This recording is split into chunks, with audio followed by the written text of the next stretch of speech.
Welcome to Strictly Facts, a guide to Caribbean history and culture, hosted by me, Alexandria Miller. Strictly Facts teaches the history, politics, and activism of the Caribbean and connects these themes to contemporary music and popular culture. Welcome, Strictly Facts fam, and welcome back to another episode.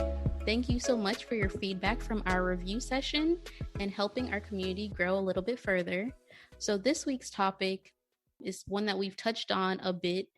We had in episode 4, Dr. Khan talked to us about Caribbean religions, including Islam and the Afro and Indian connections to Islam in the Caribbean. And also 2 episodes ago, we discussed Caribbean style, which of course included the madras cloth and the influence of India in that culture. So this time we're digging a bit deeper into the Indian connections to the Caribbean.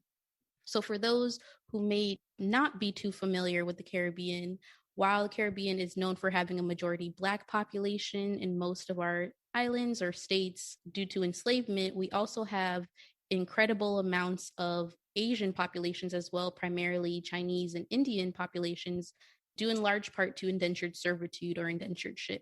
So the legacies of these migrants live on today in our culture, whether that's through food.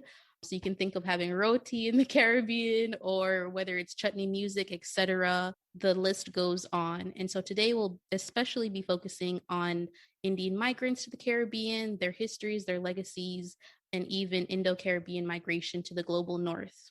So this wasn't just a Caribbean project, as you know, Indians did travel to the Caribbean, but they also traveled throughout a number of British colonies, thinking of primarily South Africa in this case. So with us today to talk about Indian migration and indentureship to the Caribbean, we have Ph.D. student Cristine Khan. So welcome, Cristine. Thank you so much for being here. Please tell us a bit about who you are, where you're from, what you do, and how you got interested in this work. Thank you so much, Alexandria, for having me. I'm really thrilled today to be part of this podcast and to talk a little bit about a lot of the things that I've been piecing together from my own experience and my own research. My name is Cristine Khan, and I am a PhD student in sociology at the CUNY Graduate Center, where I'm currently researching a little bit about the idea of an Indo-Caribbean identity in New York City and what that means for larger processes of racialization within the community, and specifically thinking about the nature and relations between the Caribbean, the Black Caribbean, and the Indo-Caribbean experiences, both in the US and in New York City. So I'll talk a little bit about that later on, but I myself am a second generation Indo-Guyanese person. My parents are both from Guyana, largely of Indian descent. This research for myself has been a journey of discovering my own history and my own roots and asking a lot of questions that I'd never asked before. I grew up in New York City, largely adjacent to the Indo-Caribbean population, which is housed in Richmond Hill. And so a lot of my understanding and framework for my work has been based off of where I grew up and how I grew up within a largely Indo-Guyanese household. Definitely. We are all about doing work inspired by our own communities here. I think that's why I started grad school, and that definitely inspired the work that I'm hoping to do as well, because our voices are needed. Before we get directly to your scholarship now and your research today, can we talk about exactly what is indentureship and how it became a part of the colonial project in the Caribbean? Yeah, so indentureship was basically an offshoot of slavery. It was a system designed to maintain the same profits of slavery while also aiming to be morally better than slavery by having free contracts, meaning that under indentureship, people were supposedly assuming their own contracts and signing their own contracts for either 5 or 10 years. Of course, there was a lot of coercion, there was a lot of misunderstanding, there was a lot of just general misinformation about the conditions of indentureship when people sign contracts before heading to the Caribbean and to other places. So in the early 1800s, as you know, we probably know and talk about, abolitionists really pointed to how slavery was inhumane and morally wrong, which was one of the driving forces of its demise, right? But capitalism persisted, and slavery was a major driving force of capitalism, and the demand and addiction specifically to sugar was really a way in which kind of Europeans needed to meet the demands of sugar, but also wanted to keep their profits, right? Because it was a very profitable industry. And so I think when the Atlantic slave trade ended in 1807, this kind of brought about conversations about how could we continue some type of system in which we could have cheap labor and still, again, maintain our profits. So the system actually began with a round of experimentation of Chinese going to the Caribbean, specifically to Cuba in 1811. And so they realized that this could potentially work. And so when slavery was abolished in the Caribbean islands in 1834, someone named John Gladstone conceived of the system connected to India, called it the Gladstone experiment. So he was basically like, what if we bring these people as indentured servants? What if we bring all of these Indian people to our colonies throughout the world, including Mauritius, Fiji, as well as the Caribbean? What if we create this system in which we give people these contracts, these free contracts, and see how it works? And so the first indentured servants were taken from India to Mauritius in 1834. It was about 25,000 people who were taken to Mauritius, and they realized that maybe this could work. And so they decided this whole larger system was created and brought specifically to Guyana, because at that time Guyana was really profitable because of Demerara sugar. I remember when I lived in Europe, I didn't realize how Demerara sugar was such a big deal in the US. It's not as popular, but it was a very big part of how the quality of sugar that people wanted. So they really needed people to specifically go to Guyana at that time. So in 1838, the two ships that were first taken to Guyana were called the Whitby and the Hesperus. And on these ships, there weren't very many people, and it was predominantly men, which I think is also something to keep in mind. So between 1838 and 1917, about 500,000 people were taken to the Caribbean. And out of that population, there were 239,000 people alone in Guyana. But within those numbers, most of the people who were taken were men. And so a lot of people talk about how this division in gender also played a role in the ways in which gender-based violence still unfolds today in the Caribbean. So there's so many long-lasting effects of indentureship, but just to give you the numbers, so there were 239,000 people taken to Guyana, 147,000 to Trinidad, 38,000 to Jamaica, and the rest were dispersed throughout smaller islands, like St. Vincent was another place that had about, I think, 1,200 people taken. And these are just the indentured servants, right? It's not their offspring. It's not the people who were descendant from them, right? And currently, Guyana is the context I'm most familiar with. They're 40% of the population in Guyana alone, roughly, is of Indian descent, which is the majority. And it's very similar for Trinidad as well. So Guyana and Trinidad are really the high points for where indentured servants from India came. And we see that today in how the Indo-Caribbean population also unfolds in New York City, right? Definitely. So yeah, I just want to take us a step back to where you were talking about a while ago. So indentureship starts predominantly in like 1838, which I think is when we think of the colonial project, right? Britain stops the Atlantic slave trade in 1807, but then enslavement is still carried on in the Caribbean colonies themselves. So it isn't till August 1st, 1834 that we see emancipation, which is why oftentimes August 1st is known as Emancipation Day in the Caribbean, because that is when England signed the act to emancipate or to stop slavery on a whole, which was on August 1st, 1834. So I think just looking at the genealogy of the colonial project, like on one hand, it's just very clever if you think about it in a sense, right? They abolished the slave trade early 1800s, but obviously slavery is still going on. They stop it in 1834. And, 4 years later, you see this offspring of indentured servitude. Appreciate you giving us the numbers, because I think that was one thing I also thought of. So places like Trinidad and Tobago, places like Guyana definitely come to mind when I think of the Indo-Caribbean populations, but also Suriname, which I think in a sense sometimes gets left out of the conversation when we are talking about the Dutch Caribbean.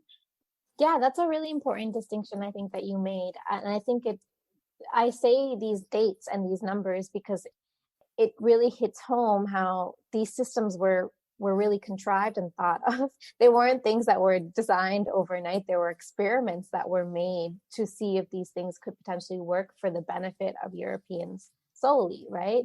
And the driving force of all of these systems was, how do we keep our profits and how do we meet our demands, right? So I think it is interesting to frame indentureship as an offshoot of slavery, but it's also important to remember that it wasn't exactly slavery. It wasn't the same conditions as slavery, although there were Indian indentured servants in Guyana were subjected to a lot of harsh rules and regulations and laws, and they couldn't, they were constantly repressed for striking. In Trinidad, you have the example of Jose, for example, in 1884, the Jose riots in Trinidad, where 22 people, Indian people, were killed by the British force, straight up killed, shot on the streets in public for protesting, right? And so there were very many moments of repression, and there were the ways in which the dynamics between the plantation owners and the indentured servants persisted was very similar to slavery, but it wasn't slavery. And that's important to remember, because under indentureship, you were having 5 to 10 year contracts. And I think it was for maybe the first couple of years, it wasn't throughout the whole entire system, but for the first couple of years, people who worked on the land that they were working on for the remainder of their contract were granted that land. That didn't happen after, I think it was the first 10 or 15 years that was allowed, but it didn't continuously happen throughout the whole legacy of indentureship, which was from 1838 to 1917. But it is important to have those distinctions about some of the privileges, if you want to call them, that indentured laborers did have that people who were enslaved did not have, right?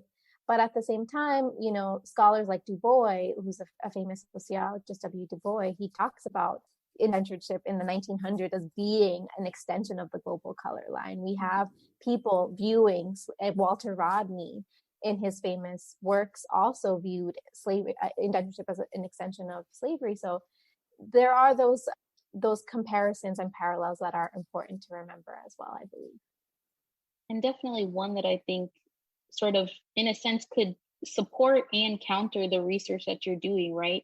When you're talking about, we'll get to this, I feel like I'm jumping ahead a bit, but I think it's just evident to bring these connections when we see how historically Black and Indian populations in the Caribbean and, even going out into the global North, how these conversations or these peoples have sort of been subjected as against each other, when in reality, we have the sort of, I don't want to say common enemy, but that I think that's an important note to make, that although the two systems were not exactly the same, it's been very similar historically. And I think in a sense should definitely be a rallying cry for us to, support each other in this sort of fight against colonialism and neocolonialism today.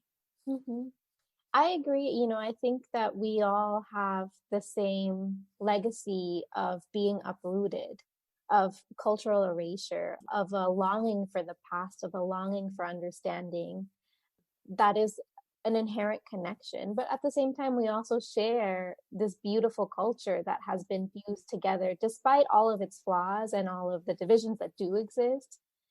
Caribbean people, we love our food, for one. That's one. I mean, I think food should just be the way in which we relate to each other always, because everyone eats roti, everyone eats curry. People debate about whether it's curry chicken or chicken curry, whatever, but but we all share many similar values.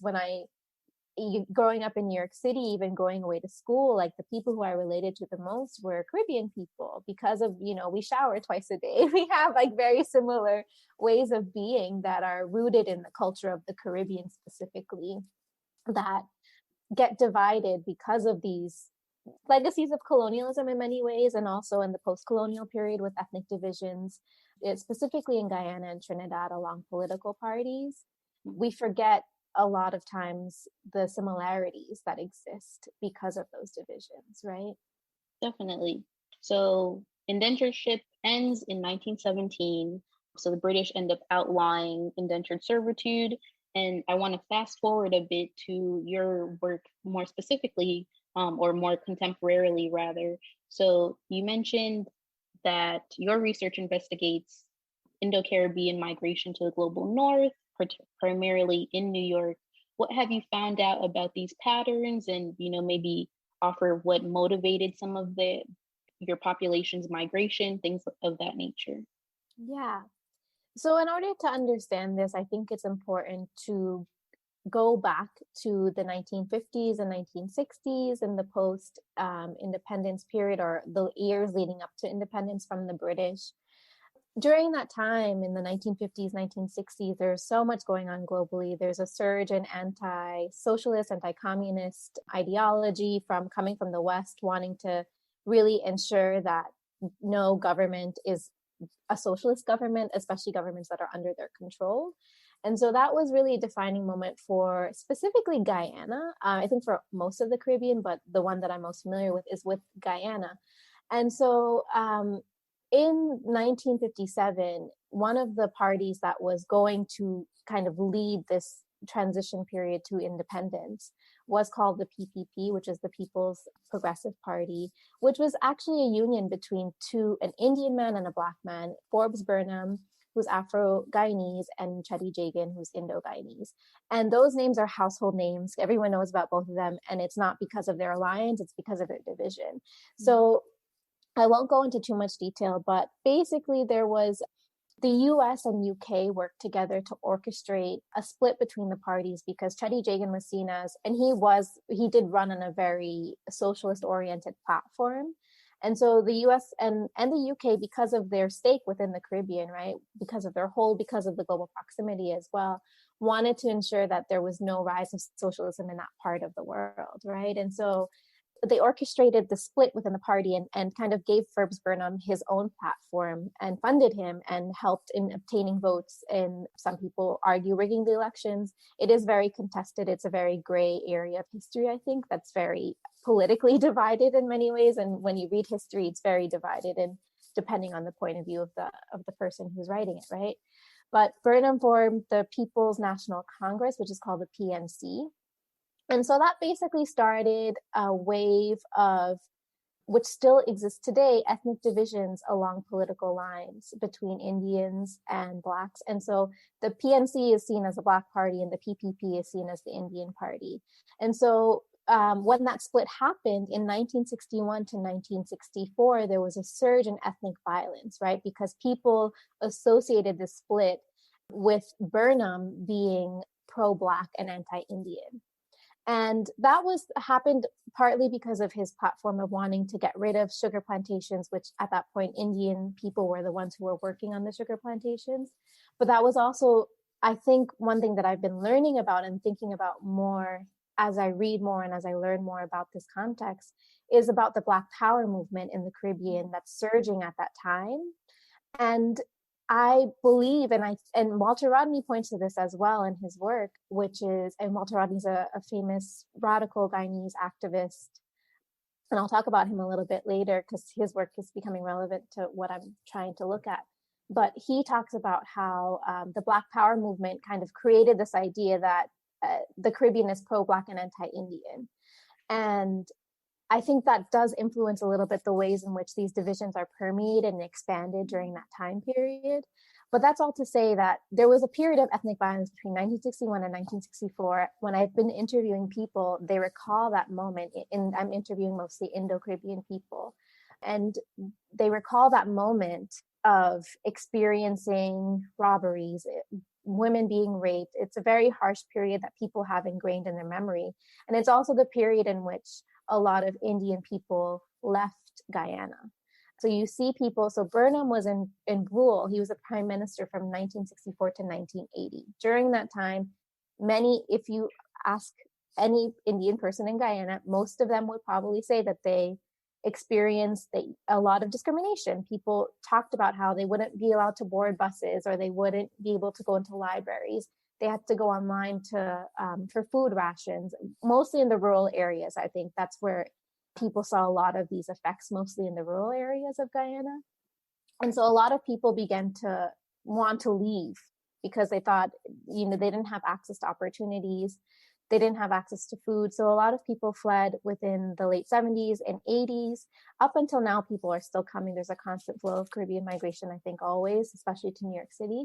But in the 70s and 80s, people from the Indo-Guyanese population specifically fled predominantly to New York City. A large part of that was because of the ethnic networks that were formed in New York City. And in my own family, like my mom's cousins, they had won a lottery and they helped sponsor people to come over. And so her whole family came over. A lot of people also came what they call backtrack, right? Crossing borders, coming undocumented as well. That was a big part of the migration experience as well. But people were eager to flee. And in my interviews, I hear that a lot. So that's to say that a lot of the memories that people, especially the older generations, have who live in New York City of their experiences in Guyana are filled with feelings of discrimination by Black people, feelings of living in very impoverished conditions. It's really not wanting to go back, actually. And a lot of people don't go back.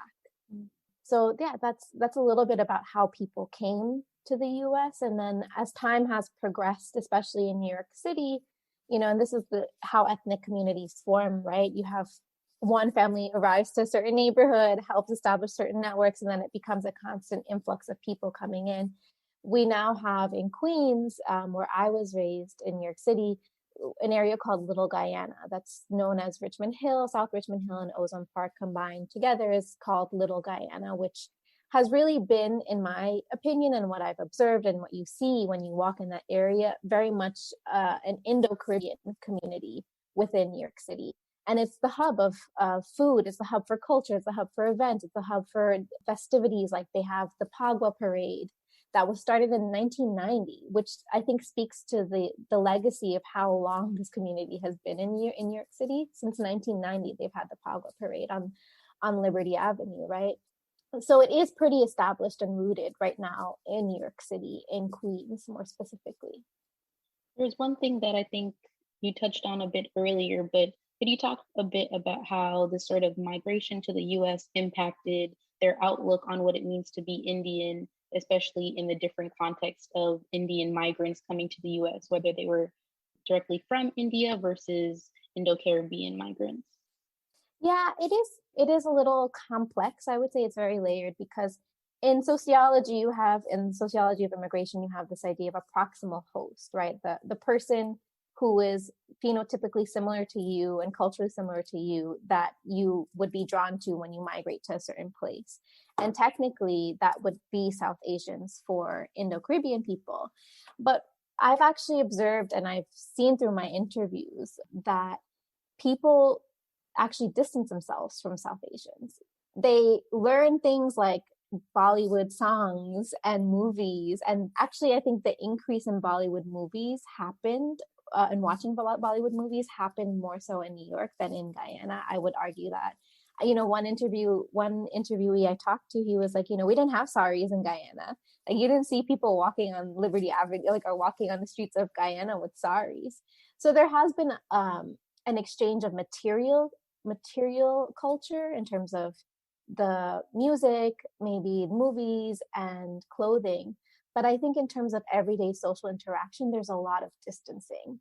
And many of the people I interviewed in both the first generation, so people who migrated here, and the second generation, people like myself who were born or raised in New York City, is that Indian people, South Asian Indian people, actually don't necessarily feel compelled to accept and be open towards Indo-Caribbean people. There's a noted difference. One of the reasons is language, but there's also an idea of kind of like being, so someone in my interviews mentioned that they were called an Indian slave by someone who was South Asian Indian. So there is an idea of like Indo-Caribbeans being almost tarnished Indians, not real Indians. And I've noticed that in the ways in which my participants have talked about their interactions with South Asians. Personally, I've also observed that in my own experience interacting with South Asian Indian people. I don't necessarily feel like I have a lot in common with them, other than maybe like we both know the same Bollywood song because my mom listens to that in the house. I feel like culturally, I actually identify more with other Caribbean people. But that's all to say that while that happens, Indo-Caribbean people actually stick together a lot too. Many people stay within the enclave. You see the second generation, their friend groups being predominantly people of Indo-Caribbean descent. So it becomes very insular. It also becomes almost like a safe space in some ways, because people feel like they're misunderstood and their identity is constantly challenged, and the only people who understand it are the people within. And so that happens a lot, I think, in New York City and within that community, the Indo-Caribbean community in Little Guyana specifically. Which is something I have Indo-Caribbean friends, but I didn't think about it in that sense. And then I think when that Indian matchmaking show came out on Netflix, there was one person on the show who I think she was from Indo-Guyanese descent. And that was sort of a conversation that she had on the show, that while, in trying to get married, right, that has been a problem for her because she's seen as not particularly Indian because her family was migrated to Guyana. So I thank you for definitely bringing up that perspective. Another thing I wanted to sort of go back to is how I came across your work is through your Medium article, which is titled On Anti-Blackness in the Indo-Caribbean Community. So what inspired you to write it, and how do you see anti-Blackness taking shape? I think we talked a bit about the sentiment in the Caribbean, but also could you talk a bit about it in the US context? Mm-hmm. Yeah. So before I go into that, I'm going to see if I can relate this closely, but I'm glad that you brought up the example of Nadia from Indian matchmaking, because although her experience did reveal this kind of mentality that I was pointing at, and as to how Indo-Caribbean people are not accepted by South Asians, I was actually struck by her presence on the show. I was really curious to know why she felt compelled to go on a show that was called Indian Matchmaking. And I think it speaks to, at the same time, as even though Indo-Caribbean people are maybe rejected in some ways by South Asian Indians, there's a longing to connect to India. There's a longing to be Indian. And I see that split within the community. I wouldn't say everyone is like this, but I think there is a longing and advocacy work that's now being oriented towards finding alliances with South Asian Indian people, which I find fascinating. I think Nadia represents that in many ways. And being on the show is her longing to also be Indian, even though she's rejected by being Indian. But my question, so that's all to say that my piece on anti-Blackness in the Indo-Caribbean community is, how does this longing for India and this longing to be Indian, especially in the context of the US, which has its own history of anti-Blackness and immigrants disassociating themselves from Black people specifically to gain privileges and access within the US. How does this idea of being Indo-Caribbean in the US buy into or play a role into upholding anti-Blackness that doesn't just exist within the Caribbean, but also exists within the US? So I've always had this idea, I've always felt like very averse to using the term Indo-Caribbean in describing myself. I see it as a descriptor. It makes sense to call people Indo-Caribbean if you want to identify, the Indian population from the Caribbean. But I think it's being carried on more and more as an identity, right? So going back to my piece, so I started researching on the Indo-Caribbean community back in 2016 when I was doing my master's. I was curious to see the role of community organizations run by the second generation, so people who were raised in the US or born and raised in the US, and how they were advocating for an Indo-Caribbean identity. I thought it was really interesting to see young people not just assimilating to American culture, but actually resisting in some ways by trying to reclaim and rediscover their identity and piece together a history that has been very much ignored, I think, within the US, within the Caribbean as well. So I thought that was very powerful. But one thing that I noticed was there was a group that was very active in the past, the Indo-Caribbean Alliance, that in 2010 advocated for Indo-Caribbean as a census category, which I thought was really fascinating because it wasn't just describing yourself as Indo-Caribbean, but taking on an identity, a racial category of Indo-Caribbean, distinguishing oneself as Indo-Caribbean. And so I saw that idea of wanting to take on and advocate for an idea of Indo-Caribbean be very present in the work that was happening within the community. And in doing so, not necessarily engaging in conversations with the larger Caribbean population. And so I found that a lot of events that I went to were sponsored by South Asian organizations, and there was no presence of Indo-Caribbean people, of other Caribbean people other than Indo-Caribbean people.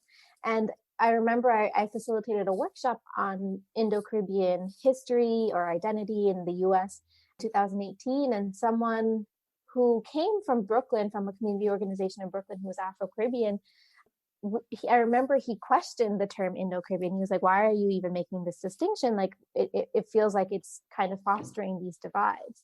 And that really hit home for me, because I think that's how I was feeling, and I didn't know how to verbalize it, is how does the term Indo-Caribbean foster these divides? So fast forwarding to last year in 2020, in June, with the brutal murder of George Floyd that was caught on camera, it was really hard for people to deny that there is some type of racism happening within the US, and there's some type of treatment that Black people are experiencing that other groups do not experience.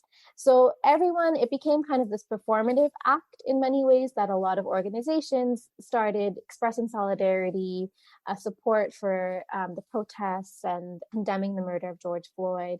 And I saw that with some of the organizations I was studying, some of the community leaders I had been following on social media, releasing these statements about being in solidarity with Black people. And I found it fascinating, because in the past, when I had tried to bring up these conversations about how is Indo-Caribbean actually divisive, how is being Indo-Caribbean or promoting or advocating for an Indo-Caribbean identity divisive, people brushed over it. No one wanted to engage in conversations about what we should do to kind of include the larger Caribbean in the work that we're doing. So I found it kind of hypocritical in some ways, that there were people calling out anti-Blackness or asking for solidarity, but not recognizing how we might be complicit in that as well. And so my piece was kind of, I wrote it just within like an hour. I was enraged. I was so annoyed just seeing certain people talk about anti-Blackness, but not think about how the Indo-Caribbean experience might be intertwined in that as well, might be complicit, how we, even as second generation people who are a little bit more progressive than our parents, might also be upholding a lot of anti-Black sentiment and behaviors and attitudes in the work that we do. And so I wrote that piece, and out of that frustration and thinking about my personal experience growing up, I didn't grow up in Richmond Hill, I grew up in Hollis, which is predominantly Black. And there were a large number of Indo-Caribbean people, but I grew up in a very multiracial block, on my grandma's block. And I remember I talk about in the piece my grandfather telling us to avoid the Black kids at the top of the block. And I write about that because I remember that stuck with me. It stuck with me for so long, until I probably left New York City to go to college. And, that was a whole other way in which I found and learned things about my own identity. But I remember those experiences, and I was like, I don't think I'm the only one who had these experiences. I think people just don't want to talk about it, right? Mm-hmm. And so when I wrote that piece, I was really surprised by how many people came out and talked about, yeah, I experienced this too. And how many, a lot of scholars, a lot of Black scholars actually from the Caribbean, thanking me for writing a piece like that, which I was really surprised by. But at the same time, I also had a lot of Indian people, Indo-Caribbean people, mostly from the older generation, reprimand me. I had hateful comments, people attacking my family, people telling me that I didn't know anything about my history, that I didn't have a right to say anything about Guyana because I was born in the US. And I tried to be cautious of those perspectives as well, right? My perspective, my positionality is someone who was raised in New York City, educated in a very elite white spaces. And a lot of the history that I've learned has been on my own. So I do recognize that as well. But I also think that growing up within New York City in a very predominantly Caribbean community, I do have a say in understanding and kind of locating our experiences, not just within the US, but how it extends beyond the US, right? Because so what I'm arguing in my research right now, so this piece kind of fostered my current research project, which is on how does anti-Blackness get transmitted across generations within the Indo-Caribbean community. And I'm currently writing a more academic piece, but I hope to make something more public at some point. But what I've been finding is how, you know, these sentiments of anti-Blackness go back to the colonial period, right? And that's an easy answer. Like, we can always blame it on the white people. We can always blame it on colonialism, and we should. But at the same time, it becomes warped. The sentiment becomes warped when we come into the context of the US and people see Black as Black, right? They don't make a distinction anymore between Black Caribbeans and Black Americans. Some people do. Some people will say, yeah, and recognize how there are commonalities between Black Caribbeans and Indo-Caribbeans.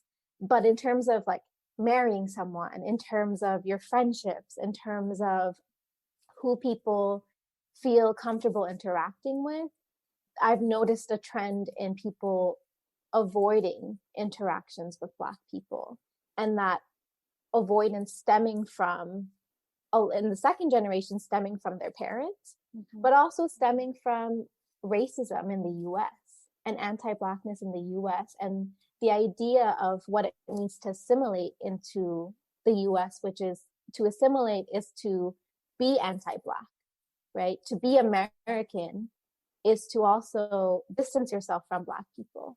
And so I see that happening in the first generation and in the second generation.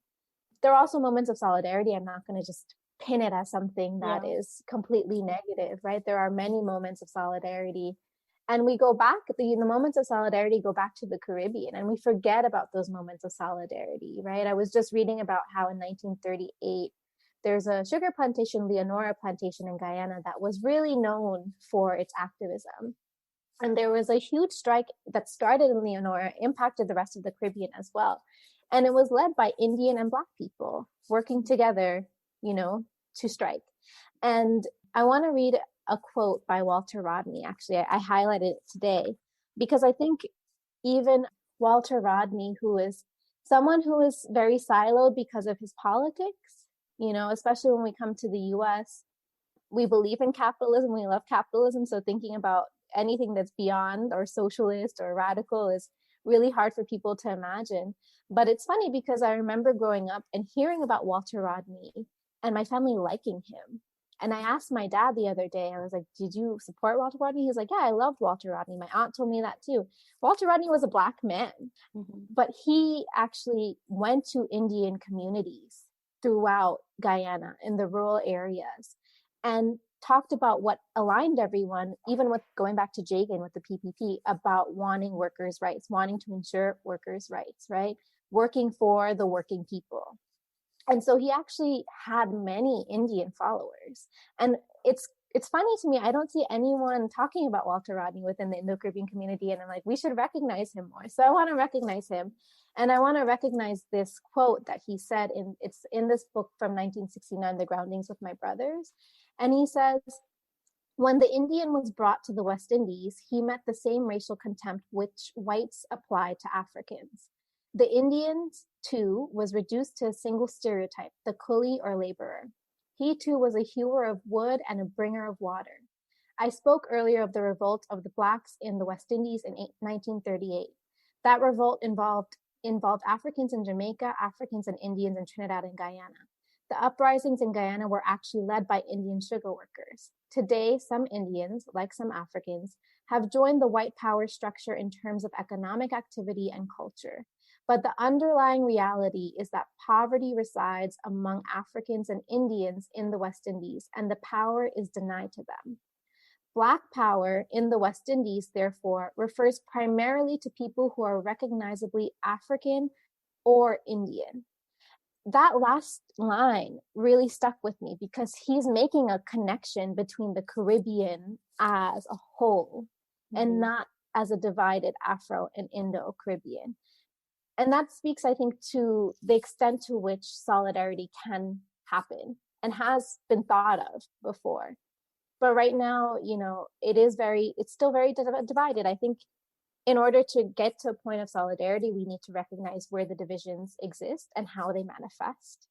And true solidarity can happen once we do that. But if we don't recognize, we just say that we're in solidarity with Black people, it's not enough. We need to recognize how we have been pinned against each other, and how we do uphold certain sentiment that we may or may not be recognizing that we're upholding.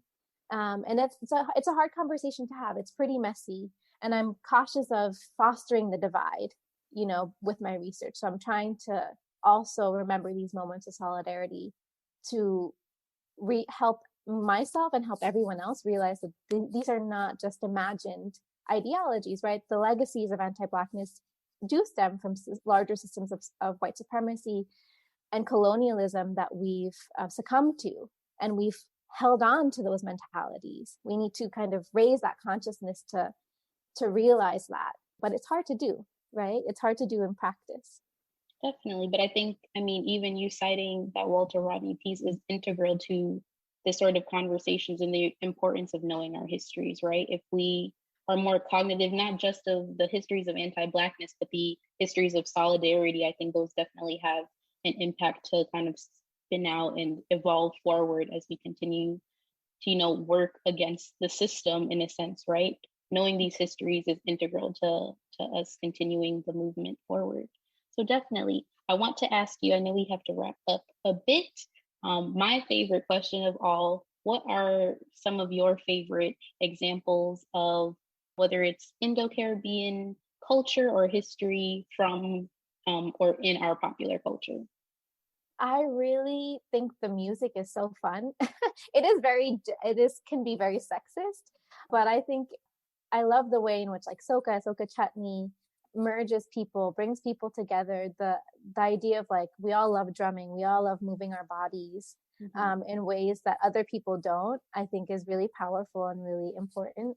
In terms of like texts that I think should be more integral to how we think about our lives and our histories, there's one text called Kuli Women by Gayucha Bahadur, who really does this amazing archival research and pieces together the history of what she imagined her great-grandmother's story as an Indian woman, as an indentured laborer, would have been like based on the context that she was in.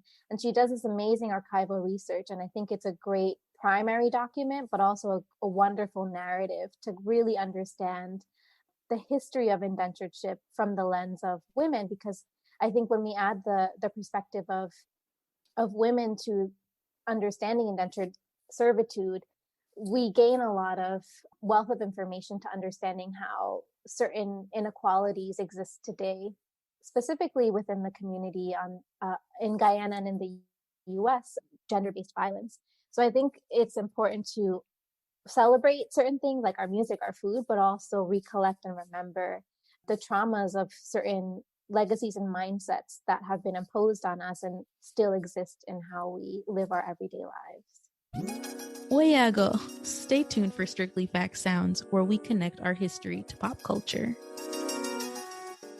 Welcome back to another Strictly Fact Sounds. Cristine shared so much with us this episode, so we have to highlight her selection. The biography, entitled Kuli Woman by Guyanese American writer Gayucha Bahadur in 2013. It is actually the story of Bahadur's great-grandmother and her experiences of indentureship in what is now Guyana, and it is definitely an important read to emphasize women's experiences during the early 20th century. Secondly, we have the 1970 song O Maninja by Guyanese chutney artist Nisha Benjamin. In this feature of Strictly Fact Sounds, Benjamin details some of the challenges of indentureship, including harsh treatment and low rates of pay, as she makes a plea to the manager on the sugar plantation. These are just some of the cultural artifacts on indentureship, and there are so many more, including the 1961 novel A House for Mr. Biswas by Nobel Prize winner Indo-Trinidadian writer V.S. Naipaul, on the title character's struggle for success in the face of colonialism in Trinidad. Be sure to check out the Strictly Fact syllabus for more, and we'll have countless other things for you to look at.